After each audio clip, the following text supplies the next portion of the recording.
புத்தக பிரிய நண்பர்கள் அனைவரையும் எமது அமுதச்சுரபி சேனலுக்கு அன்புடன் வரவேற்கிறேன். கடலுக்கு திரும்பும் மலைகள் பகுதி 15 தொடர்கிறது. இதுவரைக்கும் நீங்கள் சப்ஸ்கிரைப் பண்ணாமல் பார்த்துக்கிட்டு இருந்தீங்கன்னா இப்போ சப்ஸ்கிரைப் பண்ணிவிட்டு பாருங்கள். ஏன்னா இதுக்கு அடுத்த பகுதியை நான் அப்லோட் பண்ணும்போது உங்களுக்கு நோட்டிஃபிகேஷன் வரும். அதுக்காக சப்ஸ்கிரைப் பண்ணிவிட்டு பாருங்கள். இப்போ உங்கள் கதைக்குள்ளே போகலாம். ரேகாவை துணைக்கு கூட்டிகிட்டு வர சொல்லி உங்ககிட்ட சொல்லிட்டு வந்ததா? சரிதாவுக்கு சிரிப்பு தான் வந்தது. ஓஹோ, கதை அப்படி வருகிறதா? இருக்கட்டும். குழந்தைக்கு பிரவீன் சந்த் என்ற பெயரை வைத்தவள் சரிதாதான். எல்லோரும் அதற்கு ஒப்புக்கொள்ளவும் செய்தனர். பிரவீன் சந்த் கவிழத் தொடங்கினான். தரையிலேயே நீந்த ஆரம்பித்தான். சரிதாவுக்கு அதையெல்லாம் பார்க்க பார்க்க மகிழ்ச்சியாக இருந்தது.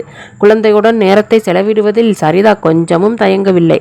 சரிதா ரேகாவின் வீட்டுக்கு வந்தபோது அங்கிருந்து 3 இளைஞர்கள் வெளியேறுவதை கவனித்தாள். என்ன, ஏதாவது விசேஷமா? சரிதா கேட்டாள். ஆமாம், ஆனால் அது அண்ணனுக்கு. ரேகாவை சொன்னாள். என்ன விஷயம்? பாட்டு கச்சேரி தான். எங்கே? உத்வேகத்துடன் வந்தது சரிதாவின் கேள்வி. கோயிலில் தான். திருவிழா வரப்போகுதே, அதுக்காகத்தான் இருக்கும்னு நினைக்கிறேன். அப்போ அதிர்ஷ்டம்தான். பாடகர் எங்கே இருக்கிறார்? பாலனை தேடி விரைந்தாள். அறைக்குள் வந்தவள் பாலனை சுற்றி சுற்றி ஓடி வந்தாள். என்னம்மா இது, என்னாச்சு உனக்கு? பாலனும் சிரித்தபடி கேட்டாள். உங்கள் கச்சேரி கேட்கறதுக்கு ஒரு சான்ஸ் கிடைச்சிருக்கே. சரிதா மகிழ்ச்சி நிறைந்தவளாக பேசினாள். நான் அதிர்ஷ்டக்காரிதான். எனக்கு அதிர்ஷ்டமில்லைம்மா. பாலன் சிரிப்பு மாறாமல் கேட்டார். 2 பேருமே அதிர்ஷ்டசாலிங்க தான். நில்லும்மா. துள்ளி குதிக்க தொடங்கி கொண்டிருந்த அவளை பிடித்து நிறுத்தினார். என்ன விஷயம்? முதல்ல அதை சொல்லு. கச்சேரியில் நான் முன்னால் வந்து உட்கார்ந்திருப்பேன். என்னால் அதை பார்க்க முடியாதே. சரிதான் முகம் சட்டென்று மங்கியது. அவள் பழைய நிலைக்கு திரும்பினாள். ஆனால் நான் பார்க்கலாமே. நிறைஞ்சிருக்கிற சபைக்கு முன்னால் உட்கார்ந்து பாடுற கந்தர்வனை, இந்த இசைத்தேனை காதார பருகிறதுக்கு நான் காதை தீட்டி காத்திருப்பேன். உனக்காக பாடுறதாகவே நினைச்சு பாடப்போறேன். எனக்காக மட்டுமே பாடுறதா நினைச்சு நான் அதை ரசிப்பேன். எனக்கு இப்படி ஒரு சான்ஸ் கிடைச்சதுக்கு பரிசு எதுவும் இல்லையா? இந்தா வாங்கிக்க. பரிசு அவர் கன்னத்தில் கிடைத்தது. சத்தம் போட்டு சிரித்தபடி சரிதா மகிழ்ச்சியாக இருந்தாள். பார்த்துட்டே இருங்கம்மா, பாலன் பெரிய ஆளாயிடுவார். பாருங்க, கார்த்தியாயினி அம்மாவிடம் சொன்னால் சரிதா. அவர்கிட்ட வந்த அளவுக்கு திறமை இருக்குது. வந்துட்டு போனவங்க என்ன பண்ணிட்டு போயிருக்காங்க தெரியுமா? ரேகா கேட்டாள். சொன்னாதானே தெரியும். 1500 ரூபாய் கொடுத்துத்தான் ஒரு ட்ரூப்பை கொண்டு வருவாங்க. போன வருஷம் 3000 ரூபாய் செலவு செஞ்சு ஜேசுதாஸ் கச்சேரி வச்சாங்க. இந்த தடவை வெறும் 700 ரூபாயில் கச்சேரியை ஏற்பாடு பண்ண வந்திருக்காங்க. ஒரு டான்ஸ் குரூப் வந்துட்டு போனால் 2000 ரூபாய் ரேட்டு. இவருக்கு இவ்வளவு தர்றேன்னு சொல்லியிருக்காங்க தெரியுமா? வெறும் 150 ரூபாய். ரேகா தொண்டையடைக்க பேசினாள். உண்மையாகவா? சரிதா திடுக்கிட்டவளாக கேட்டாள். கண் தெரியாத ஒருத்தருங்கிறதால இவ்வளவு அவமரியாதையா? வேறு எந்த விதமான வழியுமே இல்லாத ஒருத்தருக்கு, சங்கீதம் மட்டுமே தெரிஞ்ச ஒருத்தருக்கு சன்மானம் 150 ரூபாய். இது கலையோடு அவங்களுக்குள்ள ஊதாசீனம் கிடையாது. கலைக்கு எப்பவும் மதிப்பு இருக்கத்தான் செய்யுது. ரசிக்கவும் பாராட்டவும் புகழ்ந்து பேசவும் ஆள் இருக்கிறாங்க. இங்கே உண்மையிலே மதிப்பில்லாதது பார்வையற்ற தன்மைக்கு தான். இந்த சன்மானமும் கௌரவமும் அல்ல, அவமானம்தான். தெருநாய்க்கு சாப்பிட எதையோ வீசி எறிவது மாதிரி வெறும் 150 ரூபாவை போடுகிறார்கள். இந்த ஊரைச் சேர்ந்த மனிதரிடம் ஊர்க்காரர்களே செய்திருக்கிற அவமானம், கோயிலில் பக்தனிடம் காட்டியிருக்கிற அவமரியாதை. சே, எப்படிப்பட்ட உலகம் இது? ஒருவேளை இது அனுதாபமாக கூட இருக்கலாம். புகழ்பெற்ற எத்தனையோ கலைஞர்கள் இருக்கிறார்கள். இருந்தும் கண்ணில்லாத ஒருவருக்கு சந்தர்ப்பம் தந்திருக்கிறாயே. கலைஞனுக்கு அங்கீகாரம் கிடைக்கணும்னா, அதை மற்றவங்க ரசிக்கணும்னா, மற்றவங்க முன்னால் அறிமுகமாக வேண்டாமா? எப்படித்தான் புகழ் பெறுவது? ஏதாவது ஒரு சந்தர்ப்பத்தில் கூட யாருமே இப்படி ஒரு வாய்ப்பு தராவிட்டால் உள்ளுக்குள்ளே இருக்கிற பாடு மாற்றல் மொத்தமாக இடிந்து தகர்ந்து சிதிலமாகி விடாதா? 4 பேருக்கு முன்னால் பாடாமல் 4 பேர் பாராட்டி விமர்சிக்காமல் எப்படி புகழ் கிடைக்கும்? மாமா சந்திரசேகரனின் வற்புறுத்தலால் தான் இந்த வாய்ப்பும் கிடைத்திருக்கிறதாம். என்ன கருணை, அன்பு, மரியாதை, கலைக்கான பாராட்டா இந்த 150 ரூபாய்? சே, இதுதான் மனித தன்மையா? இதுதான் நீதியா? இதுதான் கலைக்கு செய்யும் மரியாதையா? சரிதாவுக்கு கோபமாக வந்தது. சரி, நீங்கள் என்ன சொல்லி அனுப்பியிருக்கிறீர்கள்? இந்த கோயிலில் பாடுறதுங்கிற இது தவம் செய்கிறதுக்கு ஒப்பானது. அதுக்கு 150 ரூபாய் கூலி பேசி என் கலையை அவமானப்படுத்தாதீங்க அப்படின்னு சொல்லி அனுப்பிட்டார் அண்ணன். நல்ல வேலை செஞ்சார். சரியாத்தான் செஞ்சிருக்கார். ரூபாயை அவங்க முகத்திலேயே விட்டெறிஞ்சிருக்கணும். அதுக்காக அந்த நாய்ங்க ஒன்று கடிச்சு குதறிட்டும் அனாதரவானவங்களுக்கு உதவுறாங்களாம். நல்ல நிர்வாகம். இப்படியெல்லாம் நிர்வாகம் செஞ்சு இதுவரையில் எந்த கோயில் தான் சீராகி இருக்கிறது? அனாதாரவனங்களுக்கு இதனால் உதவியோ இல்லையோ நிர்வாகம் செய்கிறவங்க சீராயிடுவாருங்களே. ரேகா சொன்னாள். சீராகட்டும், நல்லா சீரடையட்டும். தொப்பை முன் தள்ளி நல்லாவே உடல் பெருக்கட்டும். அவங்களோட வீட்டாரும் சீராகட்டும். இருந்தாலும் கண் பார்வை இல்லாத இந்த மனிதரிடம் இன்னும் கொஞ்சம் கருணையோடு நடந்து கொண்டிருக்கலாம். வெறும் 150 ரூபாயை கொடுத்துவிட்டு 4 மடங்கு கொடுத்ததாக கணக்கு காட்டி விடலாமே.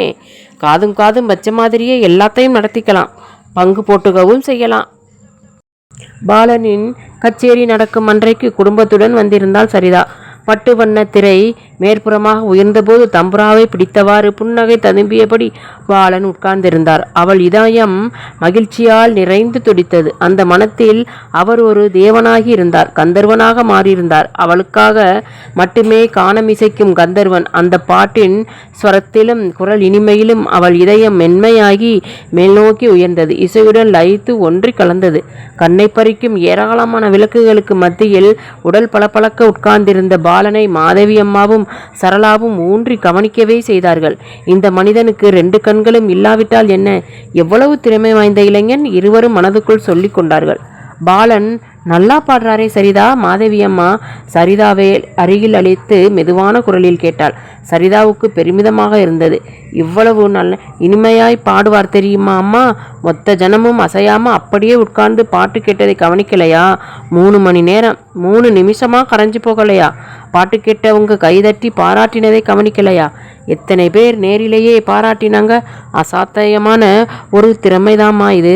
சரிதா தன்னையும் மீறியவளாக பேசி கொண்டிருந்தாள். அவள் போராமையை பார்த்தீர்களா? சரளா கைக்குழந்தையுடன் அங்கு வந்து சேர்ந்தாள். குழந்தையை அவளிடமிருந்து வாங்கிய சரிதா அவளின் 2 கன்னங்களிலும் மாறி மாறி முத்தமிட்டபடி கேட்டாள். டே கண்ணா, நீ அவர் பாட்டை கேட்டியோ? கேட்க வேண்டியதா போச்சு. கேட்டான். எதிர்காலத்தில் சித்தப்பா ஆக போகிறவராச்சேன்னு கண்ணை மூடி கேட்டு வச்சான். சரளா கூறினார். சும்மா இரு அக்கா, சும்மா சொல்லக்கூடாது. நல்லா பாட்டு பாடினார். இது உண்மைதான். வாதாபி கணபதின்னு ஆரம்பித்த போது நான் கோயில் மைதானத்தில் உட்கார்ந்திருக்கிறதையே மறந்துட்டேன். மாதவியம்மா பேசினாள். பாலனை நான் ஒரு தடவை பார்க்கணுமே, மாதவியம்மா கேட்டாள். சரிதாவுக்கு மகிழ்ச்சியாக இருந்தது. நானே உங்களை கூட்டிட்டு போகிறேம்மா. அவங்களும் ரொம்ப சந்தோஷப்படுவாங்க. அவங்க ஏன் சந்தோஷப்பட மாட்டாங்க? அவருக்கு கண் பார்வை மட்டும் நல்லா இருந்திருந்தா அப்போ தெரிஞ்சிருக்கும் உனக்கு. இப்படியெல்லாம் நடக்கிறதுக்கு விட்டிருப்பாங்களா? யோசிச்சு பாரு. என்னக்கா எப்பவும் இப்படியே பேசிட்டு வேற எதுவுமே கிடைக்காதா? அம்மா, நீ அங்கே போக வேணாம். பையன்தான் பொண்ணு வீட்டுக்கு வரணும். அதெல்லாம் முறைப்படி நடக்கட்டும், சரளா கூறினாள். இங்கே கூட்டிட்டு வரவா? சரிதா தயக்கத்துடன் இழுத்தாள். நீயே போய் கையை பிடிச்சு கூட்டிக்கிட்டு வா. திரும்ப கொண்டு போய் விட்டால் போதுமில்லையா? கார்த்தியாயனி அம்மாவும் கோபால் பிள்ளையும் இதை கடுமையாக எதிர்த்தார்கள். இவ்வளவு தூரம் நீங்கள் தனியாய் போகிறதா? ஆளுங்க ஏதாவது சொல்லுவாங்க. மனுஷங்க 4 விதமாக தான் பேசுவாங்க. நாம் அதையெல்லாம் தடுக்க முடியுமா? சரிதா கேட்டாள். இனிமேல் அவங்க தனியாக பயணம் செய்ய வேண்டியவங்க தானே. ரேகா சரிதாவுக்கு உதவ வந்தாள். இப்போ மட்டும் தடுக்கிறதுல என்ன அர்த்தம் இருக்கு? பாலனுக்கும் அதில் விருப்பம் இல்லை என்றே தோன்றியது. நான் அங்கே வரணுமா சரிதா? ஏன்? எங்கள் வீட்டில் இருக்கிறவங்களும் மனுஷங்க தானே. இருக்கலாம், யாருக்கு தெரியும். பாலன் புன்னகைத்தபடி பேசினார். சிரித்து மழுப்புறதெல்லாம் வேண்டாம். நீங்கள் வர்றீங்களா இல்லையா? இதோ கிளம்பிட்டேன். தேங்க்யூ. சரிதாவே நல்ல வேட்டி சட்டையை தேர்ந்தெடுத்து கொடுத்தாள். 8 முழ வாயில் வேட்டி, இளநீல டெரிகாட்டன் சட்டை. முகத்துக்கு பவுடர் போட்டாள். தலைமுடியை ஒதுக்கி சீவி விட்டாள். இப்போ பார்க்கறதுக்கு ரொம்ப ஹேண்ட்ஸமாக இருக்கிறீங்க. சரிதா சிரித்தாள். அண்ணே, இப்போ நீங்கள் புது ஆளாகவே மாறி போயிட்டீங்க. ரேகா கமெண்ட் அடித்தாள். வர வர உனக்கு கேலி அதிகமாயிட்டே வருது. பாலன் பொய் கோபத்துடன் அதட்டினார். உங்களுக்கு மட்டும் என்ன? போதாக்குறைக்கு கிண்டல்காரி ஒருத்தையும் உங்கள் கூட சேர்ந்து இருக்கிறாள். சீக்கிரம் கிளம்புங்க.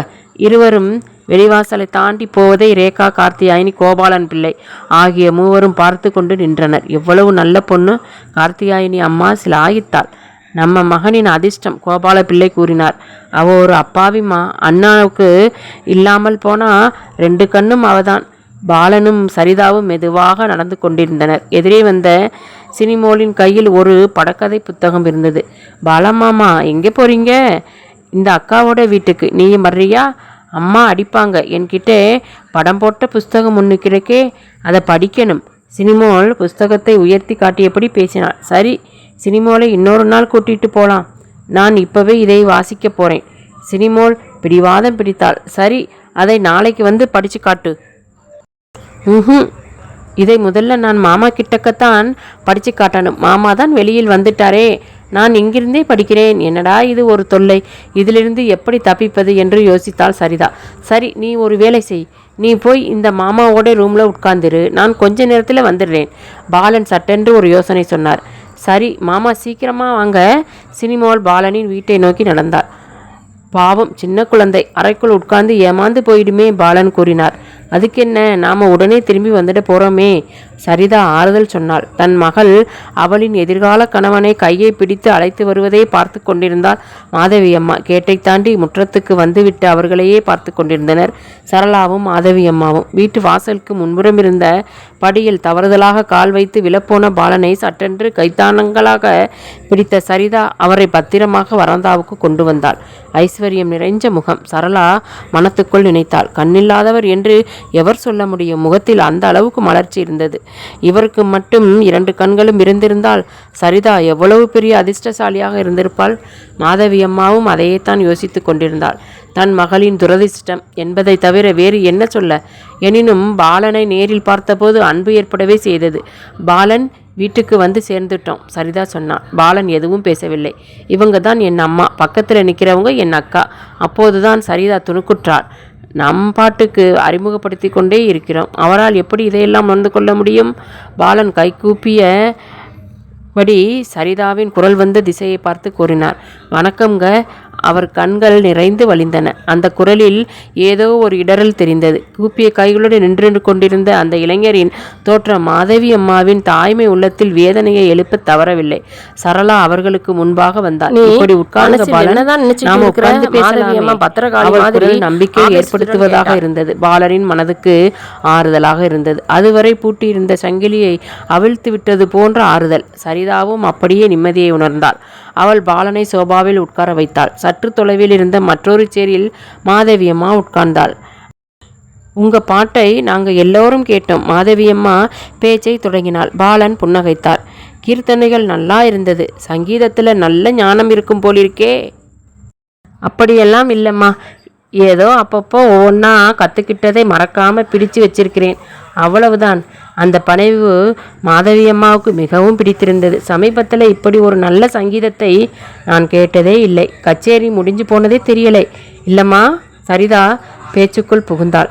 பாட்டு கச்சேரின்னு கேட்டாலே குரட்டை விடுறவங்களுக்கு இப்போ எப்படிப்பட்ட பாட்டு பைத்தியம் பாருங்க, சரளா கேலி செய்தாள். சரிதா வெட்கத்தில் நெளிந்தாள். இந்தி சினிமா கூட இல்லை, மலையாள சினிமாவை கூட அவ்வளவாக பார்க்காதவளாச்சே நீ. மாதவியம்மா சரளாவுக்கு பரிந்து பேசினாள். அப்படிப்பட்ட நீ இப்போ மட்டும் எப்படி கச்சேரி கேட்க ஆரம்பிச்சே? சரளா சிரித்தபடி கேட்டாள். எல்லாரும் அப்படித்தான். மாதவியம்மா பேச்சை தொடர்ந்தாள். பிடிக்கும் பிடிக்காததெல்லாம் இப்படித்தான் மாறும். பிடிக்காததெல்லாம் புதுசாக பிடிக்க ஆரம்பிக்கவும் செய்யும்.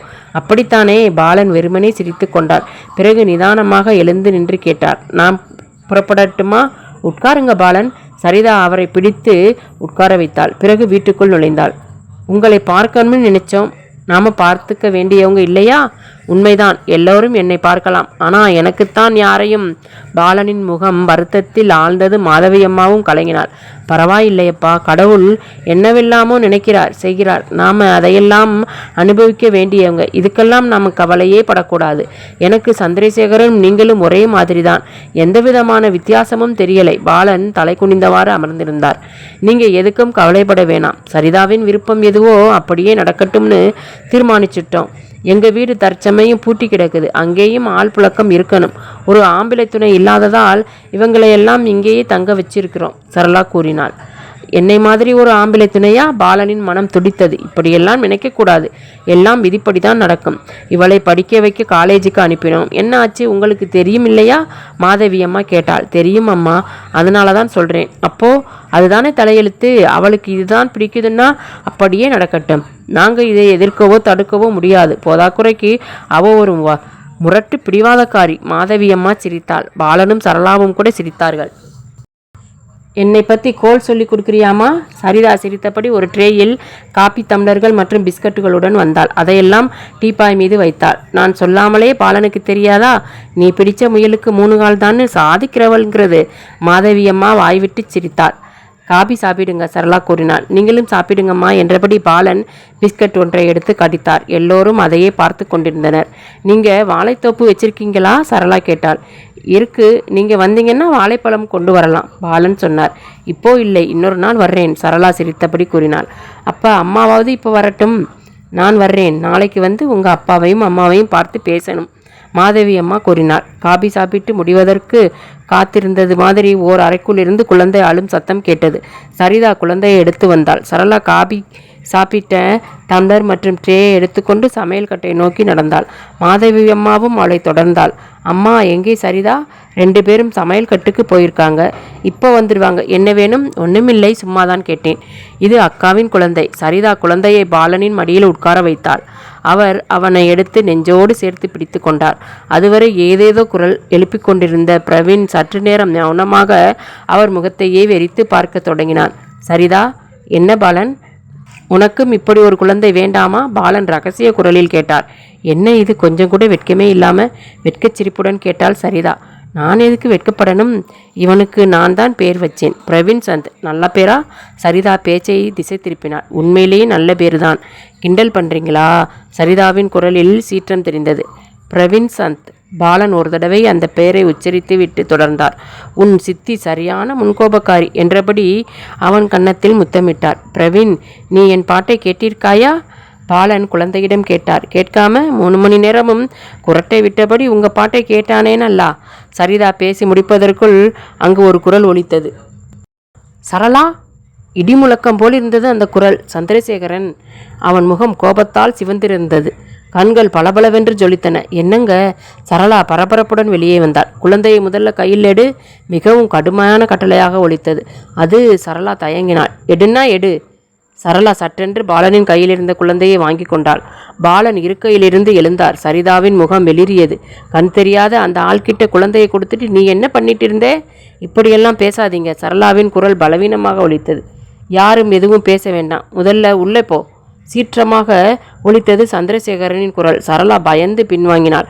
சந்திரசேகரா, நான் கேட்டுக்கிட்டதாலதான் மாதவியம்மாவை வாக்கியத்தை முடிக்க விடவில்லை. சந்திரசேகரன் கையால் தடுத்தபடி பேசினான். யாரும் எதுவும் பேச வேண்டியதில்லை. என்ன செய்யணும்னு எனக்கு தெரியும். 2 கண்ணும் தெரியாம தட்டு தடுமாறி நடுக்கிறவன்கிட்டையா குழந்தையை கொடுக்கிறது? 2 பேரும் சேர்ந்து விழுந்து தொலைச்சிட்டா? சந்திரசேகரன் குரல் உயர்ந்தது. சேட்டா, சரிதா அழைத்தாள். இது அநாத விடுதியா என்ன? கண் தெரியாத குருடர்களையும் ஊமைகளையும் கூட்டிட்டு வர்றதுக்கு? சரிதா அசைவற்று போனார். சந்திரசேகரன் இந்த அளவுக்கு பேசுவான் என்று அவள் எதிர்பார்க்கவில்லை. அதுவும் அவருக்கு முன்பாகவே. பாலனின் முகம் வெளிறிவிட்டது. இரத்தமே இல்லாமல் சுண்டிவிட்டது. கண்டவங்களையும் வீட்டுக்குள்ளே சேர்ப்பது எனக்கு பிடிக்காது. சந்திரசேகரன் உறுதி நிறைந்த குரலில் பேசினான்.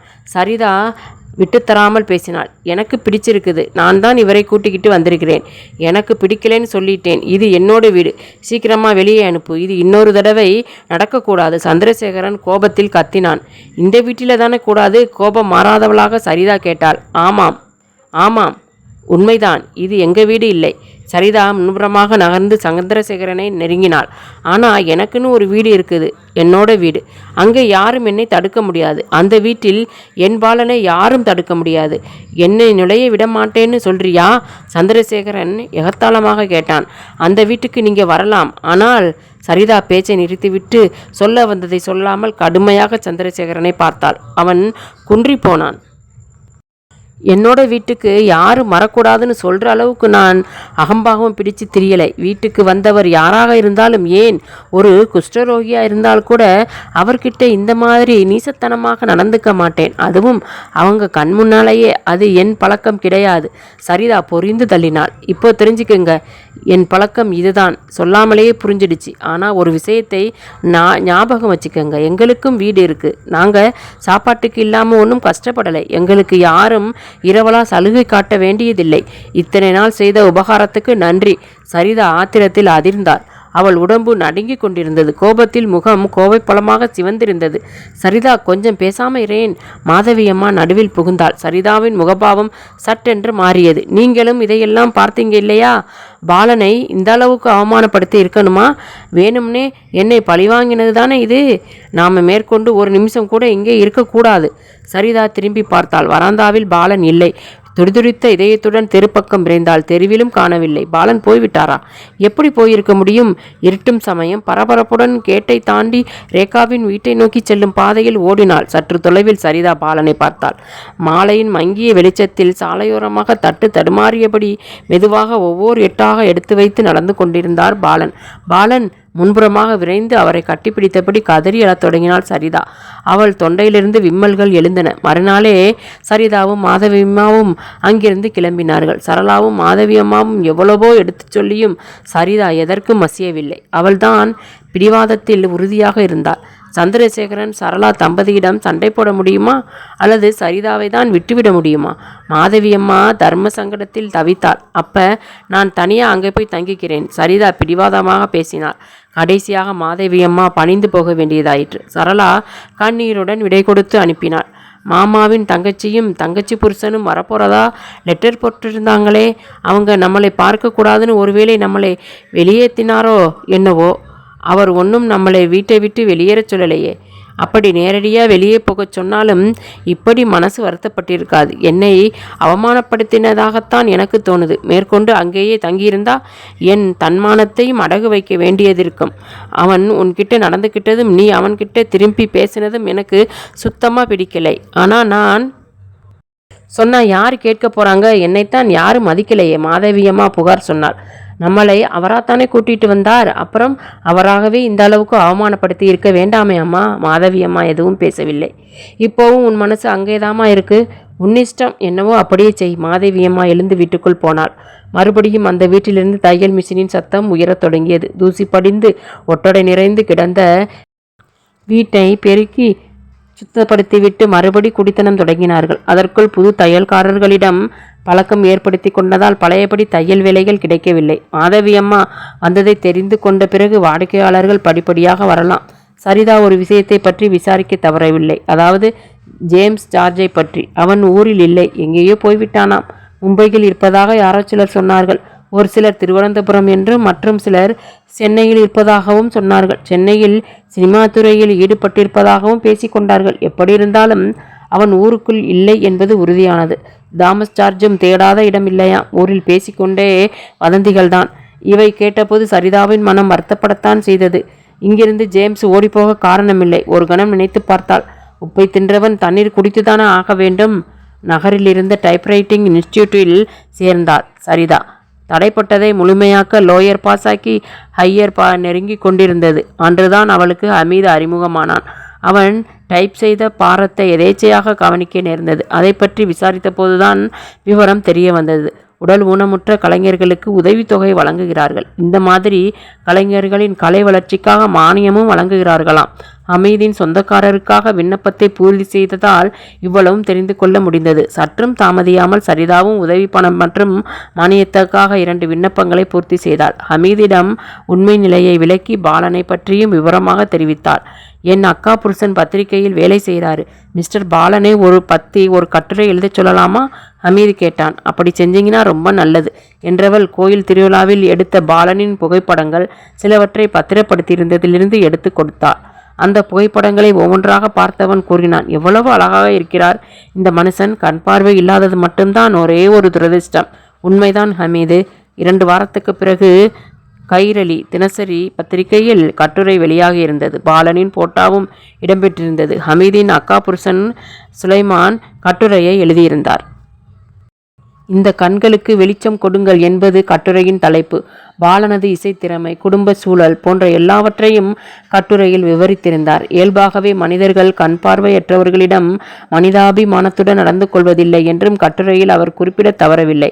பாலனின் இசைத்திறமையை பற்றி வானுயர புகழ்ந்து எழுதியிருந்தார். இந்த வருடத்தின் மிகச்சிறந்த இசைக்கலைஞர் பாலன் என்றும் சிறப்பாக குறிப்பிட்டிருந்தார். அவரது பாட்டை கேட்க இசை ரசிகர்கள் ஆவலுடன் குழுமுகிறார்கள். கண் பார்வையற்ற இந்த கலைஞனை பார்வையுள்ளவர்கள் ஆதரிக்க வேண்டுமென்கிற வேண்டுகோள் கட்டுரையில் இடம்பெற்றிருந்தது. பார்வை இல்லாதவரானாலும் பண்பாடும் நல்ல குணங்களும் படிப்பறிவும் உள்ளவர் என்றெல்லாம் அந்த கட்டுரையில் பலவிதமாக புகழ்ந்து எழுதப்பட்டிருந்தது. பொதுமக்களின் மனசாட்சியில் இந்த கட்டுரை ஒரு கீறலை ஏற்படுத்தவே செய்யும். கோயிலில் கச்சேரி செய்ததற்கு எந்தவிதமான பிரதிபலனையும் அவர் பெற்றுக்கொள்ளவில்லையானாலும் நிர்வாகம் ஊதிய விஷயத்தை எப்படியெல்லாம் கையாண்டது, அதில் என்னவெல்லாம் ஊழல்கள் நடைபெறுகின்றன என்றும் குறிப்பிட தவறவில்லை. ஹமீதின் அக்கா புருஷன் கெட்டிக்காரர்தான். எதிர்பார்த்ததை விட கட்டுரை மிகவும் அருமையாக அமைந்திருந்தது. யார் இந்த சுலைமான்? கட்டுரை முழுவதையும் வாசித்து கேட்ட பிறகு மாதவியம்மா விசாரித்தாள். யாருக்கு தெரியும்? சரிதா கையை திருப்பி மலர்த்தி காட்டினாள். ரொம்ப நன்றி ஹமீது. சரிதா ஹமீதை கண்டதும் சொன்னாள், நான் அப்ளிகேஷன்களை அனுப்பி கொடுத்துட்டேன். அவங்க அங்கேருந்து இந்நேரம் தபாலில் அனுப்பியிருக்கலாம். ஹமீது, நீங்களே இதையும் கொஞ்சம் ஃபாலோ பண்ணினா நல்லது. சம்பந்தப்பட்ட ஆபீஸ் எல்லாம் உங்களுக்கு தெரிஞ்சிருக்கும். அதையெல்லாம் நான் பார்த்துக்கிறேன், கவலையே படாதாங்க. என்கொயரிக்கு போகும்போது நான் கூட போகிறேன், அதையெல்லாம் சரி பண்ணிக்கலாம். ரொம்ப நன்றி. ஒரு வாரத்துக்கு பிறகு ஹமீது சொன்னான், நாங்கள் விசாரிக்க போயிருந்தோம். சீக்கிரமாகவே அவருக்கு சாங்ஷன் ஆகிடும். கட்டுரையும் நல்லா வேலை செஞ்சுருக்குதுங்க. சரிதா, எப்படி சொல்கிறீங்க? 2 கச்சேரிக்கு ஒப்பந்தம் பண்ணியிருக்காங்க. ஒரு கச்சேரிக்கு 750 ரூபா பேசியிருக்காங்களாம். போக்குவரத்தை அவங்களே கார் அனுப்பி கவனிச்சுக்கிறாங்களாம். இன்னொரு கச்சேரிக்கு 1000 ரூபா மொத்தமாக தர்றாங்களாம். போக்குவரத்தெல்லாம் சொந்த ஏற்பாடுன்னு சொல்லியிருக்காங்க. சரிதாவின் மனத்தில் மகிழ்ச்சி ஏற்பட்டது. அட்வான்ஸ் வாங்கின பணத்தை என்கிட்ட கொடுத்தார் பாலன். சரிதா சிரித்தாள். என்னால் தான் இந்த 2 வாய்ப்பும் கிடைச்சுதான். அது உண்மைதானே? உண்மை இல்லையே. உண்மையில் இதெல்லாம் சரிதாவாலதான்னு சொல்லிட்டேன். எதுக்கு ஹமீது அப்படி சொன்னீங்க? நீங்கள் 2 பேரும் ஒன்று சேர போகிறவங்க. நான் எதுக்கு மறைக்கணும்? ஹமீது சிரித்தபடி கேட்டான். அது உங்களுக்குன்னு தெரியுமா? தெரிஞ்சிக்க சந்தர்ப்பம் கிடைச்சது. என்கிட்ட எதுக்காக இதையெல்லாம் மறைச்சிங்க சரிதா? சரிதா வெறுமனே புன்னகைத்தாள். இதயம் நிறைந்த நல்வாழ்த்துக்கள் சரிதா. உண்மையில் நீங்கள் இவ்வளவு பெரிய ஆள்னு எனக்கு தெரியாமல் போச்சே. இதையும் ஒரு செய்தியாக போட சொல்லிடலாமே? ஹமீது கேட்டான். வேண்டாம் ஹமீது, என்னை பற்றி எதுவும் எழுத வேண்டாமே. ஆனால் மிஸ்டர் பாலனை பற்றி எழுதணும்னு சொல்கிறீங்க. சரிதா சிரித்து கொண்டாள். ஏற்பாடு பண்ணலாம். கூடயே ஒரு சின்ன விளம்பரமும் கொடுத்துடலாம். விளம்பரத்துக்கு கொஞ்சம் பணம் செலவாகும். அதை நான் தர்றேனே. நம்மால் இவ்வளவாவது அவருக்கு உதவ முடிந்ததே என்பதை நினைத்த போது சரிதாவுக்கு மகிழ்ச்சியாக இருந்தது, உற்சாகமாக இருந்தது. பாலனை உடனடியாக போய் பார்க்க வேண்டும் போல் இருந்தது. அங்கிருந்து வந்து 2 மாதம் ஆகிறது. ஒரு தடவை கூட போய் பார்க்க முடியவில்லை. தையல் வேலைகள் தொடர்ச்சியாக வந்தன. வந்தவர்கள் எல்லோரும் அவசரம் அவசரம் என்றுதானே வருகிறார்கள். ஒரு தடவை கூட வந்து பார்க்கவில்லையே என்று அவர் வருத்தப்பட்டிருக்கலாம். சரிதா ஒரு கடிதம் போட்டிருந்தாள். ரேகா நிச்சயம் அதை படித்து காட்டியிருப்பாள். ஒரு தடவை போய்விட்டு வர வேண்டும். மனம் ஏனோ பரபரக்கிறது. அந்த முகத்தை பார்த்து 2 மாதம் ஆகிறது. தினந்தோறும் பார்த்து கொண்டிருந்த முகம். மிக நீண்ட 2 மாதங்கள். அவசரமாக வீட்டு வேலைகளை முடித்துக்கொண்டு தையல் மிஷினில் அமர்ந்தாள் அம்மா. அக்காளிடம் போயிருக்கிறார். அவர்கள் 2 பேரும் இதுவரை இந்த வீட்டுக்கு வரவில்லை. சண்டை போட்டு பிடிவாதத்தில் போனவங்க தானே. நாம் எதுக்கு போகணும்னு அவங்க நினைக்கலாம். ஆனால் அம்மாவால் அப்படி நினைக்க முடியுமா? அம்மாவுக்கு 2 பொண்ணும் ஒரே மாதிரி தானே. பிரவீன் சந்தை பார்த்து எத்தனை நாளாகிறது. எடுத்திருந்து பேசிவிட்டு வந்திருக்கக்கூடாது. இப்போது வீட்டு செலவுக்கு கொஞ்சம் கஷ்டமாகத்தான் இருக்கிறது. ஆனால் பாலனை அவ்வளவு கடுமையாக பேசிய ஒருவர் முன் எப்படி தங்கியிருப்பது? அக்கா புருஷன் தன் மீதுள்ள கோபத்தை தான் அப்படி தீர்த்து கொண்டார். ஏற்கனவே அவருக்கு தன் மீது ஒரு கண் உண்டு. அந்த கோபத்தை எல்லாம் ஒன்று சேர்த்துதான் பாவம் பாலன் மீது அன்று அப்படி சீறி விழுந்தார். அவர் அன்று எவ்வளவு மனவேதனைப்பட்டிருப்பார். இருந்தும் எந்தவிதமான பாதிப்பும் இல்லாதவரை போல் தன்னை அவர் தேற்றினாரே. அவரது அந்த மனத்தின்மை வியப்பு ஏற்படுத்துவதாக இருக்கிறது. உங்க மாமா சொன்னதும் நியாயம்தானே. நான் குழந்தையோட எங்கேயாவது விழுந்துட்டா கோபமில்லாமல் அவர் பேசுவதாக இருந்தாலும் அந்த உள்ளத்தின் துடிப்பை குமுறலை தன்னால் உணர முடிந்தது. என்னை மாதிரி நபர்களுக்கு அனாதை விடுதிகள் தான் சரி. யாருக்கும் எந்த விதமான தொந்தரவும் இருக்காதே. ஒரு புன்னகையுடன் அவர் அப்படியெல்லாம் பேசினார். ஒரு உரமான புன்னகை. தனக்காக தன் பொருட்டு அவர் அந்த சம்பவத்தை சாதாரணம் என்று ஒதுக்கி தள்ளியிருக்கலாம். ஆனால் தன்னால் அப்படி நடந்து கொள்ள முடியாது. எவ்வளவு உதாசீனம், எவ்வளவு கொடூரம். தெருவாசற்படி அருகே கார் ஒன்று வந்து நிற்கும் சத்தம் கேட்டது. யாராக இருக்கும் என்று யோசித்தவளாக சரிதா எழுந்தாள். சற்றென்று ஜேம்ஸின் ஞாபகம் வந்தது. ஜேம்ஸாக இருக்குமோ? எதுக்காக வந்திருப்பான்? நிலைவாசலுக்கு வந்தவள் அசைவற்று நின்று போனாள். பாலனும் ரேகாவும். பாலனின் கையை பிடித்தபடி ரேகா வராந்தாவுக்கு வந்தாள். உள்ளுக்குள் எழுந்த மகிழ்ச்சியை கட்டுப்படுத்தி கொண்டு சரிதா அவர்களையே பார்த்து கொண்டிருந்தாள். அவள் பார்வை அவர்கள் மீதே நிலைத்திருந்தது. வாசலை நெருங்கியதும் சிரித்தவாறே, ரேகா, அண்ணா இதோ சரிதா, நான் அதை எடுத்துட்டு வர்றேன் சொல்லிவிட்டு காரை நோக்கி நடந்தாள். சரிதா அப்படியே பார்த்து கொண்டு நின்றாள். வெள்ளை வாயில் 8 முழ வேட்டி, வெள்ளை டெரிகாட்டன் சட்டை. அந்த உடம்புக்கு உடை கச்சிதமாக இருந்தது. அவர் முகத்தில் மகிழ்ச்சியும் திருப்தியும் ஒன்று சேர்ந்து ஒளிவிட்டு கொண்டிருந்தன. உயிரற்ற விழிகளுக்கு புதிதாக உயிர்த்தன்மை வந்துவிட்டதா? பாலன், சரிதா அழைத்தாள். சரிதா. அந்த உடம்புகள் 2 பரஸ்பரம் ஒட்டி இணைந்தன. கன்னங்கள் ஒன்றுடன் ஒன்று உரசி ஆத்மத்தை பரஸ்பரமாக்கின. நாற்காலியில் பாலனை உட்கார வைத்த சரிதா அவர் அருகிலேயே நின்றாள். சரிதா, என்னங்க, நீ ஏன் இத்தனை நாளாக வரலை? 2 மாதம் ஆகிறது. எனக்கு 2 யுகம் மாதிரி இருந்தது. எப்போதும் காதலை கேட்டுக்கிட்டு இருந்த சத்தம் திடீர்னு ஒரு நாள் நின்று போச்சே. அதற்கு சரிதாவிடம் எந்தவிதமான பதிலும் கிடையாது. என்ன சொல்வது என்றும் புரியாமல் தவித்து கொண்டிருந்த போது நல்ல வேளையாக ரேகா வந்து சேர்ந்தாள். வந்தவள் என்னவெல்லாமோ வெளியே எடுத்து வைக்கிறாளே, நேந்திர பழக்குலை, காய்கறிகள், வேறு என்னென்னவோ காகித பொட்டலங்கள். என்ன ரேகா இதெல்லாம்? சரிதா தங்க மாட்டாமல் கேட்டாள். என்ன எதுவும் கேட்காதே சரிதா, அப்பா அம்மா கொடுத்து அனுப்பியிருக்காங்க. ரேகா பக்குவமாக நழுவிக்கொண்டாள். சரி, நீயும் உட்கார், இதோ காபி போட்டு வர்றேன். அம்மா அக்கா கிட்டே போயிருக்காங்க. சரிதா சமையல் கட்டை நோக்கி போனாள். நில்லு சரிதா, காபி சாப்பிடாம நாங்கள் கிளம்ப போகிறதில்லை. இப்போ நாங்கள் வந்திருக்கிறது. ரேகா சொன்னதும் சரிதா சட்டென்று நின்றாள். அதற்குள் பாலன் தனது பாக்கெட்டிலிருந்து பர்ஸை எடுத்து அதற்குள் இருந்த ரூபாய் நோட்டுகள் எல்லாவற்றையும் வெளியே எடுத்தார். இந்தா சரிதா, அவளிடம் நீட்டினார். என்ன பாலன் இதெல்லாம்? சரிதா வியப்புடன் கேட்டாள். நேற்று கச்சேரியில் கிடைச்ச வருமானம் இது. எனக்கு எதுக்கு? என் சந்தோஷத்துக்காகவாவது நீ இதை வாங்கிக்கணும். அதிர்ஷ்ட கதவை என் பக்கமாக திறந்து விட்டவள் நீதானே. சரிதாவின் மனம் பெருமிதத்தால் விம்மியது. கண்களில் மகிழ்ச்சியின் அடையாளமாக கண்ணீர் துளிகள் துளிர்த்தபடி 2 கைகளையும் நீட்டி அதை பெற்றுக்கொண்டாள். பணத்தை 2 கண்களிலும் ஒற்றிக்கொண்டு பேசினாள். பாலன், நீங்க தந்ததை நான் முழு மனசோட வாங்கிக்கிட்டேன். இப்போ இதை திரும்ப வாங்கிக்கணும். சரிதா அதை அப்படியே அவரிடம் நீட்டினாள். வேண்டாம் சரிதா, உன்கிட்டேயே இருக்கட்டும். நீங்க வாங்கிக்கத்தான் வேணும். வேண்டாம் சரிதா, அண்ணனோட ஆசை இல்லையா? ரேகா சொன்னாள். இதுக்கு பேர் ஆசை இல்லை, பிரதிபலன். சரிதா சொன்னாள். இல்லை சரிதா, இல்லை. பாலன் அவசரமாக மறுத்தார். உனக்கு எப்படிப்பட்ட பிரதிபலன் செய்தாலும் தகும். எனக்கு அன்பும் நம்பிக்கையும் போதும் என்றவளாக மொத்த பணத்தையும் பாலனது சட்டை பையில் பத்திரமாக வைத்தாள். உங்கள் செலவுக்கு போக பணம் ரொம்ப அதிகமாக இருந்தால் பேங்கில் போட்டு வைங்க. ரேகாவின் கல்யாணத்துக்கு பிரயோஜனப்படும். அதுதான் முதல் வேலை சரிதா. என்னோட ரொம்ப நாள் ஆசையும் கூட. பாலன் பெருமூச்சு விட்டபடி பேசினார். இத்துடன் கடலுக்குள் திரும்பும் அலைகள் கதையின் இந்த பகுதி நிறைவடைகிறது. அடுத்த பகுதியில் கடலுக்குள் திரும்பும் அலையை மீண்டும் காணலாம். அதுவரை காத்திருக்கவும். நீங்கள் இன்னும் சப்ஸ்கிரைப் பண்ணாமல் பார்த்துக்கிட்டு இருந்தீங்கன்னா இப்போ சப்ஸ்கிரைப் பண்ணிவிட்டு பாருங்கள்.